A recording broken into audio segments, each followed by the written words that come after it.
Hi friends, welcome back to my channel. ಇವತ್ತಿನ ವಿಡಿಯೋದಲ್ಲಿ ಗರ್ಭಿಣಿ ಸ್ತ್ರೀಯರಿಗೆ ಇನ್ನೇನು 9 ತಿಂಗಳು ಮುಗಿತಾ ಬಂತು, ಡಿಲಿವರಿ ಇನ್ನೊಂದು 10 ದಿವಸ ಇದೆ.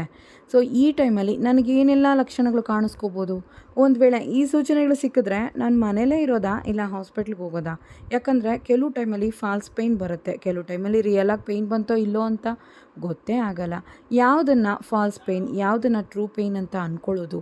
ಸೊ ಇದರ ಒಂದು ಲಕ್ಷಣಗಳು ಏನು, ಸೊ ನಮಗೇನೇನೆಲ್ಲ ಕಾಣಿಸ್ಕೊಳ್ಳುತ್ತೆ ಅನ್ನೋದನ್ನು ಈ ವಿಡಿಯೋದಲ್ಲಿ ಕಂಪ್ಲೀಟ್ ಗೈಡಾಗಿ ಹೇಳ್ತಾ ಇದ್ದೀನಿ. ಈಗ ಬಂದು ನಿಮಗೆ ಡೆಲಿವರಿ ಡೇಟು ಇನ್ನೇನೊಂದು ವಾರ ಇದೆ ಇಲ್ಲ ಒಂದು 10 ದಿವಸ ಇದೆ ಅನ್ನುವಾಗ ನೀವು ಈ ಒಂದು ವಿಷಯಗಳನ್ನು ಗಮನಿಸಬೇಕಾಗತ್ತೆ. ಅಂದರೆ ನಿಮ್ಮ ದೇಹದಲ್ಲಿ ಆಗುವಂತಹ ಬದಲಾವಣೆಗಳು ಮೇಯ್ನಾಗಿ ನಿಮಗೆ ಬಂದು ಲೈಟಾಗಿ ವೈಟ್ ಡಿಸ್ಚಾರ್ಜ್ ಆಗೋದಕ್ಕೆ ಶುರು ಆಗುತ್ತೆ.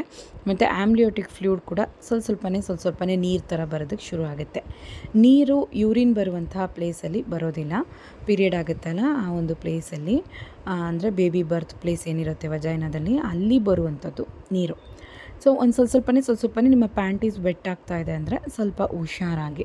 ಆ್ಯಂಡ್ ನೆಕ್ಸ್ಟು ನಿಮಗೆ ಸೊಂಟ ನೋವು, ಬೆನ್ನು ನೋವು, ಕಾಲಿನ ನೋವು, ಪೆಲ್ವಿಕ್ ಪೇಯ್ನ್ ಅಂತ ಹೇಳ್ತಾರೆ. ಅಂದರೆ ನಮ್ಮ ಮೂಳೆಗಳು ಏನು ನಮಗೆ ಡೌನ್ ಪಾರ್ಟಲ್ಲಿ ನಮಗೆ ಫುಲ್ಲು ಮೂಳೆಗಳ ಸುತ್ತ ಮಗು ಬಂದು ಹೆಡ್ ಫಿಕ್ಸ್ ಆಗಿರುತ್ತಲ್ಲ, ಸೊ ಅಲ್ಲಿ ಮೂಳೆಗಳು ಬಂದು ಪೆಲ್ವಿಕ್ ಏರಿಯಾದಲ್ಲಿ ಪೆಲ್ವಿಕ್ ಬೋನ್ ಬಂದು ನೋವಾಗೋದಕ್ಕೆ ಶುರು ಆಗುತ್ತೆ. ಅಂದರೆ ಮಗುವಿನ ಪ್ರೆಷರ್ ಆಲ್ಮೋಸ್ಟ್ ಒಂದು 3 kg ಇರುವಂಥ ಮಗು ಡೌನ್ ಆಗ್ತಾ ಬೋನ್ಸ್ ಮೇಲೆ ಪ್ರೆಷರ್ ಬೀಳುತ್ತೆ. ಸೊ ಆ ಒಂದು ಕಾರಣದಿಂದ ನಿಮಗೆ ಪ್ರೆಷರು, ನೋವು, ಕುತ್ಕೊಳ್ಳೋದಕ್ಕೆ, ನಿಂತ್ಕೊಳ್ಳೋದಕ್ಕೆ, ಮತ್ತು ನೀವು ಟಾಯ್ಲೆಟ್ ಪಾಸ್ ಮಾಡೋದಕ್ಕೆ ಎಲ್ಲದಕ್ಕೂ ಅನ್ಕಂಫರ್ಟಬಲ್ ಫೀಲ್ ಆಗುತ್ತೆ. ಏನೋ ಒಂದು ರೀತಿ ಪುಷಿಂಗ್ ಆಗೋ ಥರನೂ, ಏನೋ ಒಂದು ರೀತಿ ಒಳಗಡೆಯಿಂದ ನೂಕ್ದಂಗೂ ನಿಮಗೆ ಫೀಲ್ ಆಗ್ತಾ ಇರುತ್ತೆ. ನೆಕ್ಸ್ಟು ವಜೈನ ಪ್ಲೇಸಲ್ಲೆಲ್ಲನೂ ಬಂದು ನಿಮಗೆ ಊತ ಮತ್ತು ಪೇಯ್ನು ಇರುತ್ತೆ. ಇದು ಅನ್ಕಂಫರ್ಟಬಲ್ ಫೀಲ್ ಕೊಡುತ್ತೆ. ನೀವು ಯೂರಿನ್ ಪಾಸ್ ಮಾಡುವಾಗ, ವಾಶ್ ಮಾಡ್ಕೊಳ್ಳುವಾಗ ಒಂದು ರೀತಿ ಊತ ಮತ್ತು ಬಂದು ಒಂದು ರೀತಿ ನೋವು ಅನ್ನೋದು ನಿಮಗೆ ಕಾಣಿಸ್ಕೊಳ್ಳುತ್ತೆ. ನೆಕ್ಸ್ಟು ಆಗಾಗ ಬರುವಂತಹ ಸೊಂಟ ನೋವು, ಆಗಾಗ ಬರುವಂತಹ ಕಾಲು ನೋವು, ಬೆನ್ನು ನೋವು, ಇದೆಲ್ಲ ಬಂದು ಮೈಲ್ಡ್ ಆಗಿದೆ ಅಂತಂದರೆ ಪರವಾಗಿಲ್ಲ.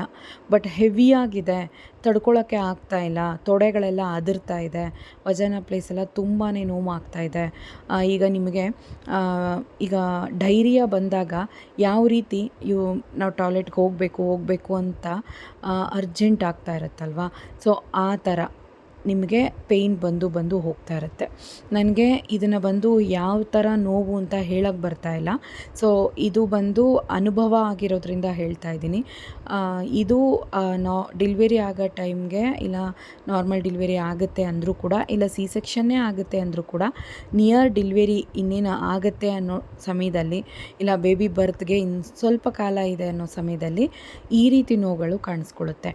ಅಂದರೆ ಮಲ ವಿಸರ್ಜನೆ ಮಾಡಬೇಕು, ನನ್ನ ಕೈಲಿ ಆಗ್ತಾನೇ ಇಲ್ಲ, ನನಗೆ ಕಂಪ್ಲೀಟಾಗಿ ಈಗ ಬಂದು ನಿಮಗೆ ನಾರ್ಮಲ್ ಮಲ ವಿಸರ್ಜನೆ ಮಾಡೋದಕ್ಕೂ ಉಷ್ಣ ಆಗಿ ನಿಮಗೆ ಡೈರಿಯಾ ಆಗುತ್ತಲ್ಲ, ಬೇದಿ ಆಗುತ್ತಲ್ಲ, ಆವಾಗ ನಿಮಗೆ ಆಗುವಂಥ ಅರ್ಜೆನ್ಸಿಗೂ ವ್ಯತ್ಯಾಸ ಬಹಳ ಇದೆ.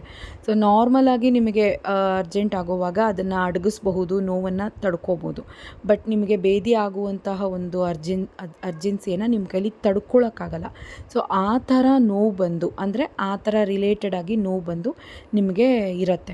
ಕಾಲೆಲ್ಲ ಅದರ್ತಾ ಇರುತ್ತೆ, ಟಾಯ್ಲೆಟ್ಗೆ ಹೋಗಬೇಕು, ಯೂರಿನ್ ಮಾಡಬೇಕು ಅನಿಸ್ತಾ ಇರುತ್ತೆ, ಟಾಯ್ಲೆಟೇ ಬಂತೇನೋ ಹೋಗಬೇಕು ಅನಿಸ್ತಾ ಇರುತ್ತೆ. ಬಟ್ ಆ ಥರ ಆಗಲ್ಲ. ಈ ಥರ ನೋವು ನಿಮಗೆ ಬಂದು ಹೋಯಿತು, ಪರವಾಗಿಲ್ಲ, ಏನು ತೊಂದರೆ ಇಲ್ಲ, ಸ್ವಲ್ಪ ಅಷ್ಟೇ ಅಂದರೆ ಪರವಾಗಿಲ್ಲ. ಬಟ್ ಡೆಲಿವರಿ ಡೇಟು ಇನ್ನೊಂದು 5-6 ದಿವಸ, ಇಲ್ಲ ಒಂದು 7 ದಿವಸ ಇದೆ ಅನ್ನೋವಾಗ ಈ ರೀತಿ ಜಾಸ್ತಿ ಆಗ್ತಾಯಿದೆ. ಅಂದರೆ ಕೆಲವು ಟೈಮಲ್ಲಿ 10 ನಿಮಿಷಕ್ಕೊಂದ್ಸಲಿ ನೋವು ಬರುತ್ತೆ, 15 ನಿಮಿಷಕ್ಕೊಂದ್ಸಲಿ ನೋವು ಬರುತ್ತೆ, ಆಮೇಲೆ 2 ನಿಮಿಷಕ್ಕೊಂದ್ಸಲಿ, 3 ನಿಮಿಷಕ್ಕೊಂದ್ಸಲಿ ಬಂದು ಬಿಟ್ಟು ಬರುತ್ತೆ ನೋವು.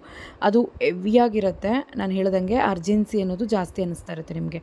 ಸೊ ಈ ರೀತಿ ಪೇಯ್ನು ಮತ್ತು ಹೊಟ್ಟೆ ಫುಲ್ಲು ಡೌನ್ ಅನ್ನಿಸ್ದಾಗ, ನೆತ್ತಿ ಬಿಸಿ ಆದಾಗ, ವಜೈನಾ ಪ್ಲೇಸೆಲ್ಲ ಬಿಸಿ ಆದಾಗ ನೀವು ಮನೇಲಿರುವಂಥದ್ದು ಒಳ್ಳೆಯದಲ್ಲ. ಯಾಕಂದರೆ ಇಮಿಡಿಯೇಟಾಗಿ ಆ್ಯಂಬ್ಲಿಯೋಟಿಕ್ ಫ್ಲೂಯಿಡ್ ಲೀಕ್ ಆಗುತ್ತೆ, ಬೇಬಿ ಹೊರಗಡೆ ಬರೋದಕ್ಕೆ ಚಾನ್ಸು 100% ಇರುತ್ತೆ. ಸೊ ಇದು ನನಗೆ ಅನುಭವ ಆಗಿತ್ತು. ಒಂದು ವಾರಕ್ಕೆ ಮುಂಚೆನೇ ಬೇಬಿ ಬಂದು ನನಗೆ ಸೆಕೆಂಡ್ ಪ್ರೆಗ್ನೆನ್ಸಿಗೆ ಪೇಯ್ನ್ ಇದೇ ಥರನೇ ಇತ್ತು. ಸೊ ಹೋದ್ಮೇಲೆ ಡೆಲಿವರಿ ಮಾಡಿಬಿಟ್ರು. ನಮಗೆ ಸ್ಕ್ಯಾನಿಂಗ್ ಡೇಟಲ್ಲಿರುವಂಥ ಡೇಟೇ ಬಂದು ಕನ್ಫರ್ಮ್ ಏನಿಲ್ಲ. ಸೊ ಹಂಗಾಗಿ ಆದಷ್ಟು ಹುಷಾರಾಗಿರಿ. ಇಷ್ಟು ಸೂಕ್ಷ್ಮವಾಗಿ ಯಾರೂ ಹೇಳಲ್ಲ. ಆದಷ್ಟು ಕೇರ್ಫುಲ್ಲಾಗಿದ್ದು, ಈ ರೀತಿ ಏನಾದರೂ ನಿಮಗೆ ಸಿಮ್ಟಮ್ಸ್ ಬರ್ತಾ ಇದೆ ಅಂದರೆ ಮನೇಲಿರದೆ, ಡೇಟ್ ಇದೆ ಅಂದ್ಕೊಂಡು ಮನೇಲಿರದೆ ಡಾಕ್ಟರ್ನ ವಿಸಿಟ್ ಮಾಡಿ. ಟೇಕ್ ಕೇರ್, ಬಾಯ್.